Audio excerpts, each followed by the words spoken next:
Good morning everybody, happy Saturday. I'm doing some sharing today on asking for help, why it's so hard but why you should do it. So you might want to check in with yourself in your life. How easy do you find it to ask people for help? And it can be help on different levels. So it might be personal help about emotional things, it might be practical help with physical things, it might be about sharing burdens or sharing responsibilities.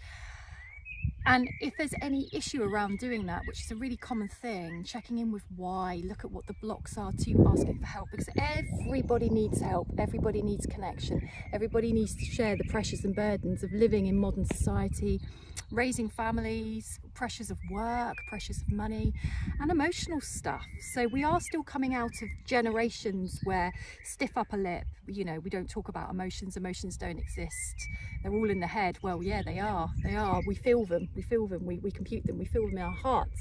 So we're often taught, or were taught in generations, that we shouldn't ask people for help. It's shameful, it's embarrassing, it's a sign of weakness. All these messages that we've been given, and also if you've had a bit of a traumatic background, a bit of a traumatic childhood, you might have been shamed for asking for help. You may have been made to feel like you were a burden, or that, you know, you might have had parents that were too busy, right or wrong. It might have been that they weren't putting the effort in that they could, or maybe they really were under pressure and too busy. But eventually it gives you messages that if I ask for help, somehow I'm going to be rejected. If I ask for help, somehow I'm going to be hurt. If I ask for help, somehow I'm going to be let down. And maybe you have been let down by those that should have been there to support you and weren't. But you might want to ask in your adult life now, how is that still impacting you now? Because we all have a right to be acknowledged and heard for the needs that we have. And it might be that even saying you have a need feels all kinds of awkward. Another reason why we struggle to ask for help, and we kind of go into a mode of, I need to do everything for myself or those around me. You know, it's a trauma response of why have you learned that you've had to do that?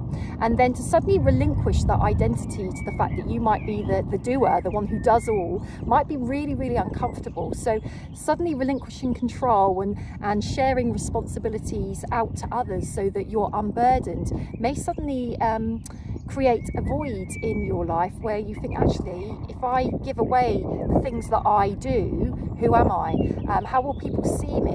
Will they still want me if I'm not meeting their every need for them? Bear in mind, some of those needs might be theirs to do for themselves.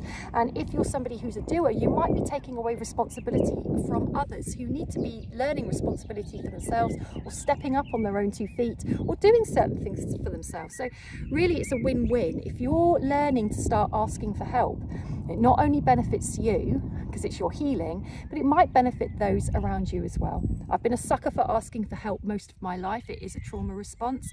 I'm still a little bit stuck in that, maybe not as much as I was in the past. I still find it a bit squirmish at having to ask people if I can rely on them for something, but you know what, it's awesome when you can, and it's such a relief.